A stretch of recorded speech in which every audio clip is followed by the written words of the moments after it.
فیصل بھائی آپ اکٹھے جواب دے دیجیے گا سر. پھر مجھے بتائیے کہ آپ کی عمران خان سے جو ملاقات ہوتی ہے تو کچھ بات ہوتی ہے کہ آپ لیگل پوزیشن بتاتے ہوں گے. یار لیگل پوزیشن تو آپ تب بتائیں نا جب آپ کہیں کہ یار کیس جینون ہے یا چلو کیس جینون ہے عدالتیں جینون ہے, آپ تو دونوں چیزیں نہیں مانتے. تو پھر لیگل طریقے سے آپ ان کو مشورے دیتے باہر نکلنے کا کیا طریقہ ہے, یا عمران خان کہتا ہے چھوڑو یار میں نے کیا باہر نکل کے کرنا ہے, میں تو یہیں پہ ایک تاریخ رقم کر رہا ہوں.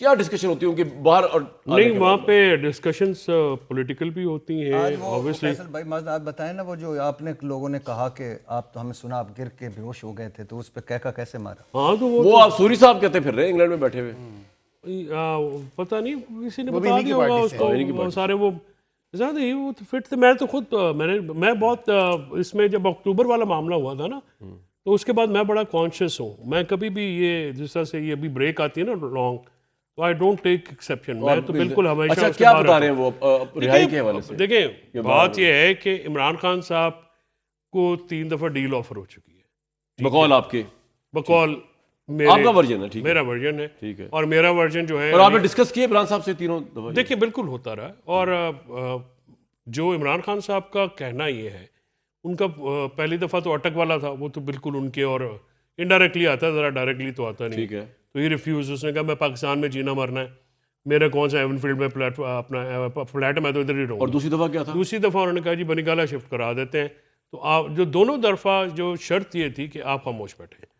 انہوں نے کہا میں خاموش کیوں بیٹھوں, میرے آپ نے کون سی میں غلط بات کرتا ہوں, میں تو اپنا حق مانگتا ہوں, اور اپنا حق مانگنا کوئی غلط بات تو ہوتی نہیں ہے. اگر وہ خاموش نہ ہوں تو جیل میں ہیں, اگر وہ جیل سے باہر آ جائے اور کہتے ہیں میں خاموش رہوں گا, اپنی پارٹی کو موٹیویٹ کر لے, ایکٹیویٹ کر لے, اپنے کارکنوں کو چھڑوا لے, اچھا آپشن نہیں ہے؟ دیکھیں کامران, یہ آپ بات کرتے ہیں ایک روٹین پالیٹیشنس کی. دیکھیں جس طرح سے سبمٹ کرنا نون لیگ کی پالیسی رہی ہے, مریم بی بی بھی سبمٹ کر گئی, ابا جی بھی, میاں صاحب بڑے میاں صاحب نے بھی سبمٹ کیا, وہ مشرف صاحب کو بھی لکھ کے دے گئے, پھر پلیٹلیٹس کم کر کے گئے, اور باجوہ صاحب عمران یہ نہیں کریں گے آپ کہہ رہے ہیں؟ عمران خان صاحب یہ نہیں کریں گے. دیکھیں اگر انہوں نے کرنا ہوتا نا تو بہت پہلے کر لیا ہوتا. پھر انہوں نے کہا کہ میرے کارکنان اندر ہیں, میرے ورکر میرے لیڈران اندر ہیں, میں کیسے چلا جاؤں. اب ریسنٹلی کیا ہو رہا ہے کہ جب سارے رستے بند نظر آ رہے ہیں, اب کیا کرنا ہے؟ دیکھیں رستے جو ہے نا یہ کبھی بھی بند نہیں ہوتے. قانونی ریلیف مل سکتا ہے عمران کو؟ قانونی ریلیف قانونی کیسز نہیں ہیں,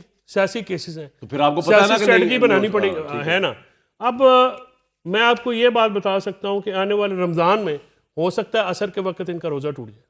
حکومت کا آنے والے رمضان میں یعنی اگلے ہفتے جو آ رہا ہے, ہو سکتا ہے عصر وقت کا روزہ ٹوٹ جائے. اتنا پریشر کس طرح؟ بھائی بات یہ ہے کہ اب یہ کس طرح سے نہیں, میں obviously آپ کو تو نہیں بتاؤں گا پروٹیسٹ وغیرہ. ایک تو نہیں پروٹیسٹ نہیں, دیکھیں آپ خطوں کے ذریعے توڑیں گے روزہ ان کے؟ نہیں, خطوں کے ذریعے روزہ تو توڑے ہم نے, یہ بات مانے آپ, چاہے عدالت کے اندر ہو, مسجد میں اعلان ہوگا, نہیں چاہے عدالت کے اندر ہو. سر آپ نے بڑی انٹرسٹنگ بات کہی, چاہے پرائم منسٹر ہاؤس کے اندر ہو, نہیں روزے دیکھیں لیٹر ہمارے لیٹر نے, آپ ہر ایمبیسیوں میں بھی بھیج رہے ہیں سر لیٹر جو ہے نا, لیٹروں نے تھرتھلی ڈالی ہے. آج عدالت میں بھی ذکر ہوا ہے سپریم کورٹ میں لیٹر کا, اور ان کا جو جواب بھی وہاں سے آیا ہے ٹاپ سے. ایشو یہ ہے کہ لیٹر ہمارے پڑھے گئے ہیں, لیٹر ہماری پوری دنیا نے پڑھے ہیں, لیٹر ہمارے میں کوئی غلط بات نہیں ہے. جو لیٹر عمران خان نے لکھے ہیں وہی کور کانفلکٹ ہیں جن کو ایڈریس کرنا پڑے گا, نظر ثانی کی ضرورت ہے. اب آپ کہہ رہے ہیں نا کہ کیسے آئے گا عصر کے موقع پہ ان کا روزہ کس طرح بھائی؟ بات یہ ہے کہ یہ جو معاملات اس طرح سے نا, جس طرح سے یہ اپنا پلان کر کے آئے ہوئے ہیں, اس طرح سے پلان ہر حکومت نے کیا ہے. کامران صاحب یہ کوئی نئی بات نہیں ہے جو یہ ڈیلے کر کے آئے ہوئے ہیں کہ ٹھیک ہے جی 27 کے بعد 32 کے بعد 36, یہ ایسے ہوتا ہے. ٹھیک ہے, ان کی کس طرح بریک ہوگی عصر کے؟ بھائی بات یہ ہے کہ ملک نہیں چل رہا, ملک میں اپنا معاشی جمود ہے, سیاسی عدم استحکام ہے. آپ مجھے بتائیں جے یو آئی اور پی ٹی آئی بعض معاملات میں ان کی آواز ایک ہے.